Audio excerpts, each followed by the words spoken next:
Hey everybody, happy Monday. College football news was exciting. I think the committee made the right choice on keeping Florida State out. And then I'm actually super excited about the bowl game Tennessee got. Iowa is an interesting matchup for us. I feel like we're like two completely different types of schemes. Whereas they're like, we're just going to run the ball up the middle and try to get 3 yards at a time, 3 or 4 yards, and get a first down, and that's all they do. Whereas then we're kind of a little bit more high flying there. So I think that it's going to be a great game for us to go up against and really to propel us into the next year and help in recruiting and all that good stuff. So let's get into this video. Last year, I don't remember the video, but I do know that I did a video about this time talking about people that were looking to buy a home for next year. And this year, I'm going to give you some tips for potential people that's buying. That's people whether you were looking this year, maybe it didn't work out, maybe you're currently looking, or maybe, hey, you're just now getting employed, or you're in a better financial position, or you're getting married, you need to buy a house, or just even thinking about buying a house because rent's so dang expensive. So I'm going to give you 5 tips. And honestly, these are probably very, very easy 5 tips. I want to do some other videos that kind of branch off from this one. But I'm really just going to talk about all 5 tips right now. So tip number 1 is talk to a lender. That's tip number 1. Tip number 2 is talk to a lender. Tip number 3 is talk to a lender. And then tip number 4 is talk to a lender. And then tip number 5, the last one, is also talk to a lender. So I feel like that's the biggest mistake people make when they buy a house, and this is for all home buyers, people that's bought homes, people that's not bought homes. I think one of the biggest mistakes people make is they don't talk to multiple lenders. I say this all the time, almost like in all kinds of videos. They don't talk to multiple lenders. You need to talk to lenders.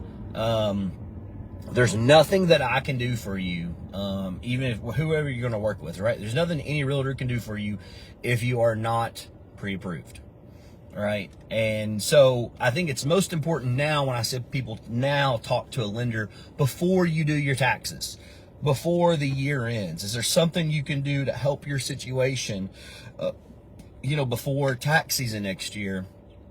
That you can do financially to put yourself in a certain position.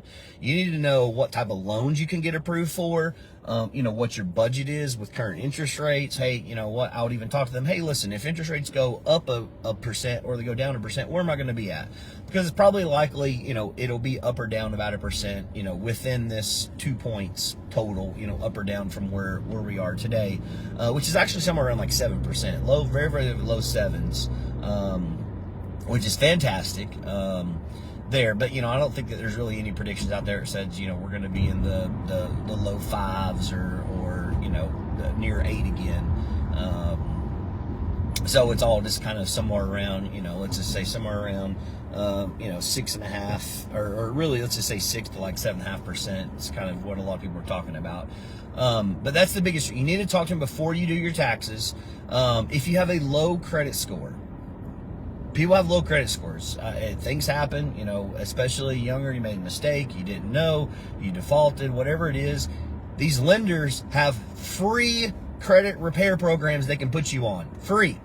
They can go in, they can put you in simulators. They can say, hey, if you do A, B, and C, and in 6 months from now, when you're thinking, hey, that's only May, right? In May, you'll be ready to go buy a house in prime house buying season, right? Sellers are starting to sell their house here because school's getting out. There's all kinds of inventory. So if you have a low credit score, and what I mean by low credit scores, traditionally, most people want to see you at about a 620 plus minimum. Now, the higher your credit score is, the better loan you're going to get, the better terms you're going to get. All that stuff play into it. However, some lenders will go down to a 580. Some will even go below that, depending on if you make a lot of money, you got low debt to income, You know, certain things, certain custom things. You have to be cut. It's a custom. If you're below 580, it's a very custom deal, and it's a very hard deal. But I've done them. I've done them with several buyers. Gotta get over here. But traditionally 620, you should be fine. For a conventional loan, that, you know, if you're interested in buying a fixer upper, you really need to be at like, you know, 680, something like that, credit score wise. But talk to them. They will help you. It costs no money. It is absolutely free. Oh, Steven, they're going to pull my credit. My credit's going to go down. No, myth, crap. Now, if you had your credit hard pulled, you know, 3 times this month or in the last 30, 60 days, sure. Yeah, I know the hard pull's not great for it, but you need to know your credit will go back up. It bounces up. I hate that. Oh, I don't want to do it right now because the hard pulls and then my scores are good. No. We've bought tons of properties in the last 2 years, and they do a hard credit pull on our credit every time. Credit scores in the mid 800s. Like it's not a big deal. It's just a huge myth that your parents and grandparents tell you all about. It's just crap. Your credit is there to help you. It's not a big deal if they pull it. Let them pull it. You're probably not buying a house again, you know, for 60, 90 days, best case scenario anyways from today. But they need to pull it. They need to figure it out so they can give you a customized plan. It doesn't cost anything. But again, one of the biggest mistakes people make is you don't talk to lenders. But if you can't get pre-approved, if you're only getting pre-approved for a USDA loan or only an FHA loan, hey, you can't buy a fixer-upper. We need to know that going into the next year. What's your budget? What loan type you get? What areas you want to be? I can talk to you all day about, you know, hey, Steven, I've talked to a lender. This is what they told me. You know, this is my budget. This is my loan type. You know, what's the odds of finding, you know, the 3-bedroom, 2-bath home on 3 acres in this budget? I'll tell you, I can handle that part. But if, you know, you come to me and you got all the money in the, well, I'm gonna say all the money, that's wrong. You be a cash buyer. But if you can't get pre-approved, there's nothing I can do for you. I can't get you a home. You can't get a loan to get a home. So it doesn't matter what realtor you go with. That's why whenever I say these 5 things to do, going over it, all 5 things are talking to a lender. If you need great lenders, I have the best of the best. I don't mess around. Again, I get no, like, these guys don't pay me any money. I don't get a referral for you using them or not using them. There's a lot of crappy lenders out there. I feel like I have the best of the best. And then if you come to me and you already have somebody, if I've worked with them previously or if I know their company previously, I'll tell you about my experience. Sometimes it's good, sometimes it's bad. But ultimately, like, the lender's your decision. It doesn't matter. There are certain lenders that may help your loan, or may help your offer, and certain lenders that will hurt your offer. Because I know when I'm on the listing agent side, I try to educate my buyers upon receiving an offer if this lender's a POS or not. So yeah, that's what I want to get into, and I'm gonna do some sub videos from this that gets more into the actual, like, what I'm a part of and the home buying and money saved and how much money you need and earnest money and inspection and all that stuff. I'll get into all that stuff with you. But geez, you got to talk to some lenders. You got to know what loan type, how much budget you have, what your monthly payment is. And this is what I would tell people, right? Just because you get approved for, you know, a $300,000 house doesn't mean you spend $300,000. You say, you know what, hey, this is the monthly budget that I want to stay under. I want to keep my monthly house payment under $2,000 a month, right? So they do it, they get you pre-approved. Hey, you know what, your budget, you can actually spend $3,000 a month. Well, what is my budget if I only want to spend $2,000? The lender can say, oh, well, if you only want to spend $2,000, you need to stay under $300,000, right? So I'll give you just some ballpark numbers there. But you got to talk to these lenders about it. I mean, I see people all the time, cart before the horse. Now, the worst is when people try to buy land and build and all that. That's cart before the horse 99.9% of the time. If people are trying to get loans, they don't understand, they're not talking to anybody, and they start trying to find land, I'll figure it out. No, that just screws up your debt to income. But a lot of people go to realtors, start trying to find a home without talking to, and I did it too, right? I did it before I was in real estate. I did it. I see it all the time. It's no big deal that people do it. I think it's just a comfort level. You know, people don't want their information, all that, but the lender, like, they're sending that all to underwriting, private information, prevents fraud, all that stuff.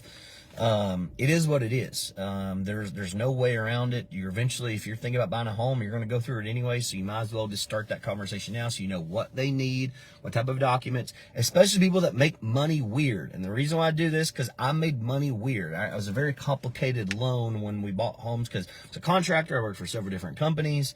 So I made money weird. Sometimes I made no money in a month. Sometimes I made a lot of money in a month. So when you talk to lenders, right, if you're self-employed, any of this stuff, you have side jobs, you do mowing, right? How much of this income, are you able to take write-offs on and not? Because where people mess up that make money weird, waitresses and bartenders and self-employed people, 1099, anything like that, you start taking those write-offs, your approval is based off of your net, not your gross. If you're a W-2, right? I'm sitting out front of Costco. I'm about to go in Costco. If you go into Costco, if you work for Costco, you're W-2, right? That lender goes off of your gross. You make $100,000 a year working at Costco. You make $100,000. That's what they're looking at your pre-approval. If you are a contractor, 1099, self-employed, you make $100,000 a year gross, but you take, $70,000 write-offs for, all the operating costs. So that way you're only making your approval's on $30,000. I've done several videos on this. You can go back and take a look on, and I'm still happy. Like, message me, hey, Stephen, don't understand. I don't know where that, because we do a lot of social media posts. I don't expect you to go back and find that video. But I was that, right? I was the technically self-employed, made money weird. So it was very awkward financing, and I had a lot of lenders just say no. Tons of lenders say no, can't do it. Finally was able to find somebody that could do it. That's why, again, tell people talk to multiple lenders, because just because one says no doesn't mean another one will say that. We'll say no. But that's my best advice to you, is talk to lenders, figure it out now, so you got a good game plan. You know it. Put the horse before the cart on this. You will thank you. The process will be so much smoother for you. Ultimately, that's all I care about. I'm used to it, right? I'm used to rough patches. The contracts, very rarely do they go smooth. And I probably deal with people just doing the cart before the horse more often than the opposite. But your experience will be so much better if you have your finance stuff squared away. You know where you're going to be at, what you're doing before you submit your taxes. So that when you submit your taxes, you're good to go. And when it comes to it, right, for escort people, this is what I would tell you, or I'm sorry, not escort people, self-employed people, or contractors, or 1099, all that. There's going to be a time you got to just pay the piper, right? And if you want to buy a house next year, you made $100,000, well, you know what? Just show you made the $100,000. Like, talk to a lender on what type of budget you want to, where you want to be at. Where you talk to me about the types of homes you want. I'll tell you, hey, listen, this is probably budget-wise where you would need to be from price to find something like that. And then say, all right, how much income do I need to show? They may say, hey, you need to show $100,000. All right, well, you show $100,000, you don't take any write-offs, bam, you're good to go. Versus you get in there and you take your write-offs, and before you know it, you're in there and you're only showing $30,000. Well, I don't understand. I made $100,000 last year. No, you made 30 in the eyes of a lender. So, questions about this stuff, always feel free to reach out. But it's all great news right now. I'll do some videos this week. Interest the lowest has been in 3 months. Whew, which is great. I think FHA loans, you're at like 6.5% right now, which is super awesome. VA, same thing, like mid-sixes. The lower it goes, the better it is for sellers, the better it is for buyers, the better it is for everybody in real estate, the lower it goes. Purchasing power goes up, which means, buyers can afford more, which means more buyers are coming to the table in all the price points. So if you have questions on any of this, always feel free to holler. See you.